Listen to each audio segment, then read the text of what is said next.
kita akan melanjutkan kajian kita, kajian fikih ya. Di pertemuan sebelumnya kita sudah sampai di pembahasan waktu-waktu sholat.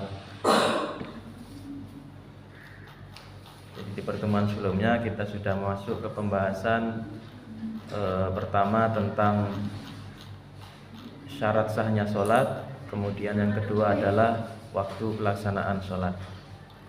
Nah, pada pertemuan kali ini kita akan melanjutkan pembahasan mengenai syarat sahnya sholat ya. Jadi harus kita bedakan antara syarat wajib dan syarat sah ya. Jadi syarat wajib itu adalah syarat yang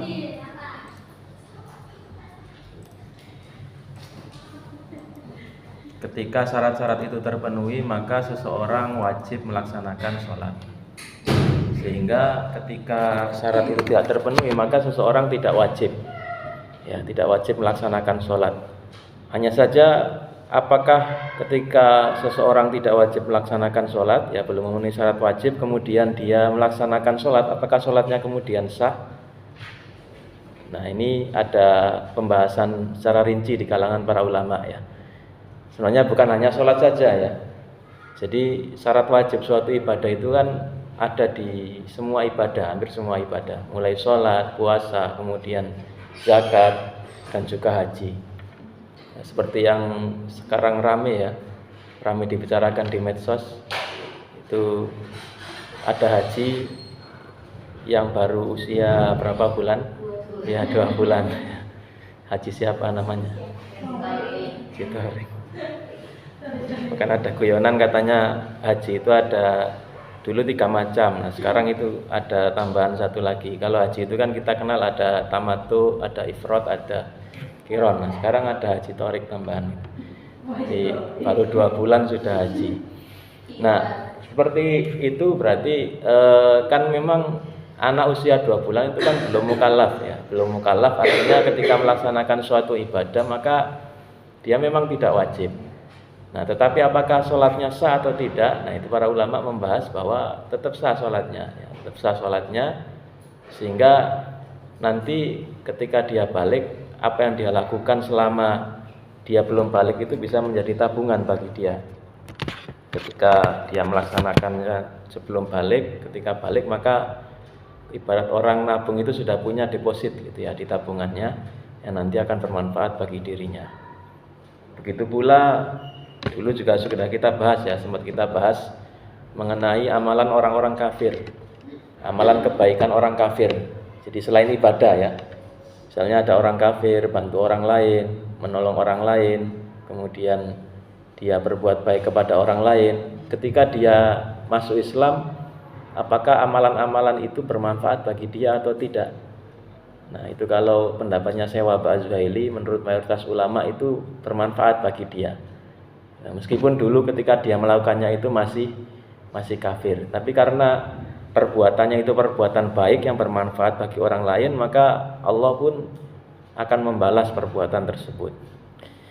Baik, jadi itu ya, syarat wajib itu syarat yang ketika terpenuhi maka seseorang wajib melaksanakan sholat. Nah, selain syarat wajib, sholat itu juga ada syarat sah. Nah, orang-orang yang sudah memenuhi persyaratan wajib sholat itu, yaitu balik, kemudian akil ya, sebelumnya juga dia muslim, itu ketika sudah memenuhi persyaratan ini, maka dia harus memenuhi persyaratan lagi agar sholat yang dia lakukan itu menjadi sah. Nah, apa saja syarat sahnya sholat? Ada berapa? Nah, sebentar, kita ngobrol-ngobrol aja ya. Ada berapa kira-kira? Ya, yang masih diingat. Insya Allah secara praktek sudah dilakukan ya. Coba sebutkan yang pertama apa? Nggak harus sama ya. Apa yang pertama? Ya, menutup aurat.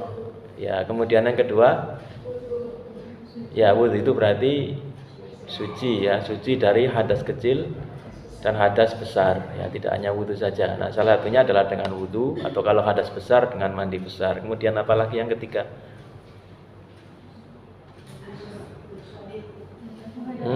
Ya, menghadap kiblat ya. Kemudian yang keempat, akil. Baca Al-Fatihah itu gak termasuk rukun, bukan termasuk syarat ya, itu rukun. Syarat itu artinya hal-hal yang harus dipenuhi sebelum sholat agar sholatnya sah. Boleh atau tidak, misalnya saya sholat zuhur tapi belum masuk waktunya, tidak boleh. Berarti syarat keempat dukhulul waqt ya, masuk waktunya. Lalu yang terakhir pakaian, kemudian tempat ya, badan itu harus apa? Harus suci. Nah, jadi kesucian, kalau tadi kan suci dari hadas, juga suci dari hadis, suci dari najis ya. Jadi itu dua hal yang berbeda. Dan yang perlu kita pahami, beberapa waktu yang selalu saya pernah ditanya. Jadi yang nanya ini beliau perawat di rumah sakit. Katanya itu, jadi di rumah sakit itu memang ada kelas-kelasnya ya. Nah, katanya dia nanya gini, Ustadz, saya itu kan pernah merawat pasien VIP, disebutkan dulu pasien VIP. Soalnya ada hubungannya dengan pertanyaannya, kenapa emang karena dengan pasien VIP? Jadi pasien VIP itu punya atau dia dapat fasilitas kalau misalnya kesulitan buang air kecil, buang air besar, itu kita sebagai perawat itu bisa atau bisa minta dibantu gitu ya. Nah, kalau misalnya saya bantu pasien VIP ini buang air kecil atau buang air besar, kemudian ada bagian saya sudah wudhu ya, ceritanya dia sudah wudhu, lalu ada bagian atau ada kotorannya yang menyiprat ke pakaian. Nah, itu apakah wudhu saya batal? Wudhu saya apakah batal atau tidak? Nah, dia bertanya seperti itu. Gimana, wudhunya batal atau tidak kalau kena najis? Tidak ya. Jadi tidak perlu wudhu lagi ya. Nah, tapi kalau dipakai sholat maka tidak sah. Jadi ketika kita sudah wudhu kemudian kena kotoran ya, kena benda najis, maka wudhu kita tidak batal, tetapi ketika kita ingin sholat maka harus dibersihkan najis dan kotoran tersebut agar sholat kita sah. Nah, kurang lebih itu ya. Jadi ini ada 5 hal: mengetahui masuknya waktu, sucinya badan dari hadas kecil, hadas besar, lalu sucinya badan dari tempat najis, sucinya badan, pakaian dan tempat sholat dari najis, menutup aurat dan menghadap kiblat.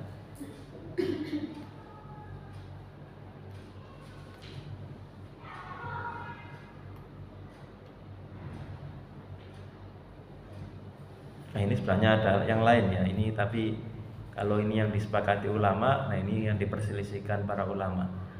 Baik, kita bahas yang pertama, mengetahui masuknya waktu.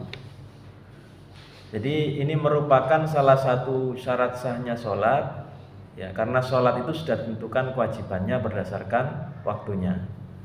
Nah, ini merupakan syarat yang penting, kecuali sholat-sholat yang dilakukan dalam kondisi tertentu ya, seperti sholat jamak, itu kan boleh dilakukan di luar waktunya, antara zuhur dan asar dan antara maghrib dan isya, baik jamak takhir atau jamak takdim.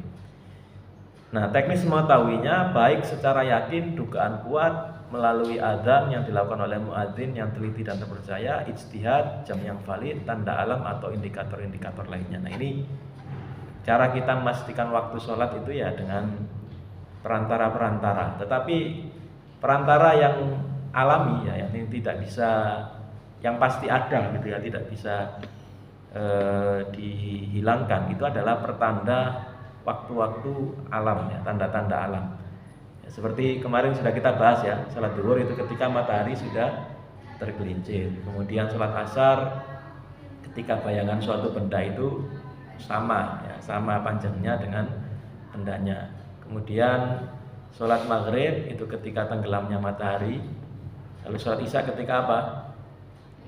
Ya, ketika hilangnya mega-mega merah ya di langit. Kemudian sholat subuh adalah ketika fajar ya, ketika terbitnya fajar shodiq.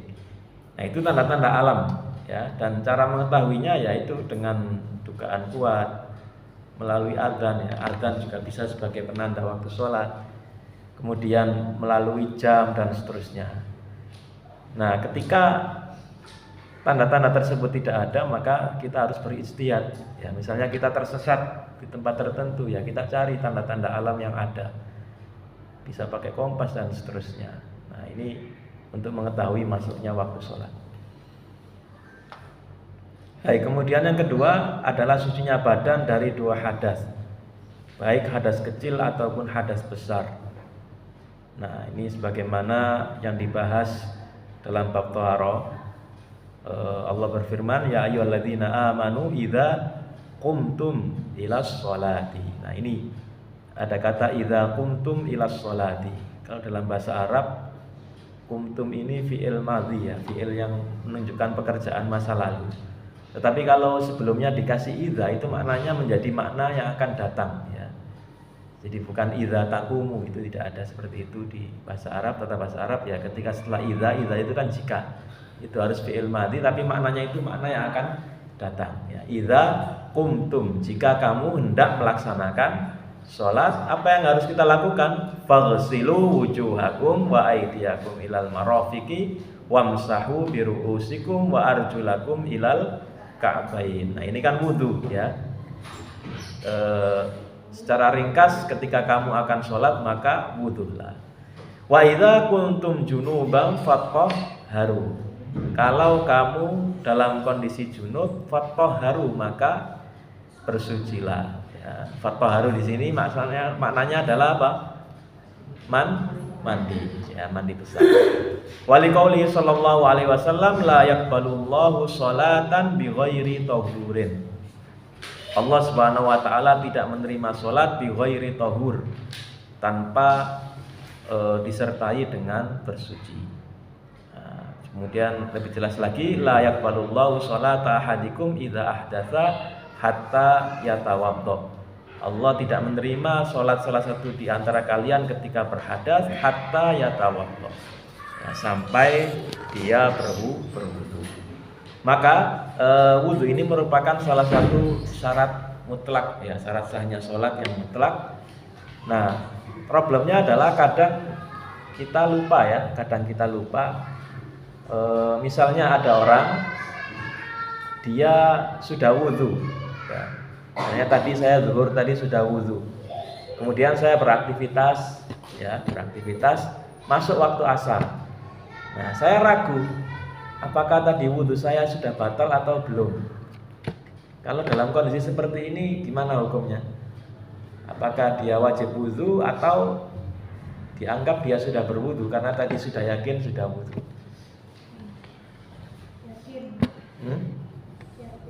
Yakin. Ya, yakin gimana maksudnya?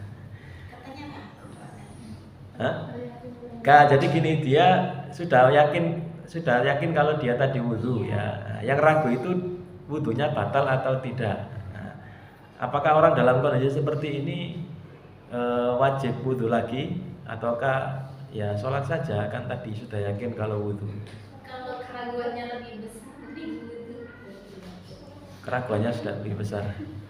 Kalau keraguannya lebih besar. Keraguannya lebih besar itu gimana gambarannya? Kalau yakin batalnya lebih besar. Nah, masalahnya dia ragu. Orang ragu itu kan nggak ada yang lebih besar atau lebih kecil ya. Ragu itu kan antara dua hal. Ya, misalnya saya lupa tadi ini saya sudah makan atau belum. Ada orang kayak gitu. Atau dalam sholat misalnya ini rakaat kedua atau rakaat ketiga ini karena saking pusingnya mikirin murajaah misalnya ya. Sampai sholatnya nggak konsentrasi. Nah, itu contoh ragu. Jadi ragu itu baina ya, antara iya atau tidak. Nah, kalau misalnya kasus tadi gimana solusinya? Apa wudu saja untuk menghilangkan keraguan ataukah lanjut sholat atau dia wajib wudu? Wudu saja sepertinya. Baik, ada yang lain? Jawaban yang lain? Kaidah apa? Al-yakinu la yazulu bisyak ya. Jadi memang di dalam ilmu fikih ada kaidah itu ya. Jadi keyakinan kita itu tidak bisa digugurkan dengan keraguan. Nah, yang penting dia sudah yakin kalau dia tadi sudah wudhu zuhur tadi. Nah, tapi namanya orang aktivitas kan kadang nggak sadar. Ini tadi saya sudah batal atau tidak. Nah, yang membatalkan wudhu kan banyak ya. Di antaranya buang air kecil, buang air besar. Kalau BAB sama BAK insya Allah nggak lupa lah ada orang seperti itu ya. Tapi mungkin kentut itu ya. Nah, tadi saya kentut atau tidak itu kan kadang orang ragu. Nah, kalau misalnya ragu-ragu kentut atau tidak tapi tadi sudah yakin sudah bersuci, berarti berdasarkan kaidah tadi tetap dia tidak usah wudhu lagi kalau mau sholat ya. Tapi kalau mau diulang ya wudhunya itu bukan wudhu untuk menghilangkan hadas tapi untuk tajdid saja ya, untuk memperbarui itu tidak ada masalah juga. Beda kasusnya dengan orang yang ragu ya, misalnya ya ada orang yang punya kebiasaan setelah mandi itu dia langsung lanjut wudhu. Nah ini dia lupa, setelah selesai mandi lupa saya tadi sudah wudhu atau belum ya. Nah kalau kasus seperti ini kan berarti dia ragu kalau sudah wudhu atau belum. Nah berarti tidak bisa dihukumi dia sudah berwudhu, maka harus wudhu lagi. Baik, ini syarat yang kedua ya, sucinya badan dari dua hadas, baik hadas kecil atau hadas besar. Nah ini disebutkan di sini syarat ini berlaku untuk sholat fardu, nafilah, sempurna itu berarti memang sholat beneran ya. Atau tidak sempurna itu contohnya gerakan sujud ya, sujud tilawah, sujud syukur maupun sholat jenazah. Nah itu ada para ulama yang mensyaratkan meskipun nanti ada khilaf ya, sujud tilawah dan sujud syukur. Jadi ketika kita baca Al-Quran itu kan afdolnya berwudu ya. Bahkan ada yang mayoritas ulama kan mensyaratkan harus suci ya ketika kita pegang mushaf. Nah begitu pula ketika sujud tilawah maka juga harus dalam kondisi suci, dan juga sujud syukur ya. Sujud syukur ketika kita mendapatkan informasi yang menggembirakan, nah itu para ulama, sebagian ulama mensyaratkan harus suci terlebih dahulu. Baik, kemudian yang ketiga adalah sucinya badan, pakaian dan tempat dari najis. Jadi 3 hal ya. Pertama badan kita, pakaian, nah ini perlu kita perhatikan juga, dan tempat dari najis. Ya minimal area yang kita gunakan untuk sholat gitu ya, selebar tempat sujud kita. Adapun misalnya ada najis tapi agak jauh dari tempat kita sholat itu tidak ada masalah. Jadi misalnya kita sholat di sini, kok di depan sana ada kotoran, nah itu tidak masalah ya. Selama area yang kita pakai sholat itu suci. Nah disebutkan, ini saya langsung bacakan terjemahan saja ya. Jadi disyaratkan badan, pakaian dan tempat harus suci dari najis seperti air kencing, darah dan muntah, sebagaimana yang sudah dibahas. Nah dalilnya adalah firman Allah surat Al-Mudaththir, wa thiyabaka fatahhir. Kemudian ini dalil perintah untuk mencuci pakaian ya, wa thiyabaka fatahhir. Lalu yang kedua ada lagi dalil yang lain. Nabi bersabda, tanazzahu minal baul fa inna amata adzabal qabri minhu. Ini kebalik ya. Kalau ini dalil sucinya pakaian, pasti apakah fatahhir. Kalau ini dalil sucinya badan. Rasulullah bersabda, tanazzahu minal bauli. Artinya berhati-hatilah kamu dari al-baul, air kencing. Jadi kalau habis kencing diperintahkan untuk cawi ya, cawi itu bahasa Indonesianya apa? Cebok. Ya, cebok.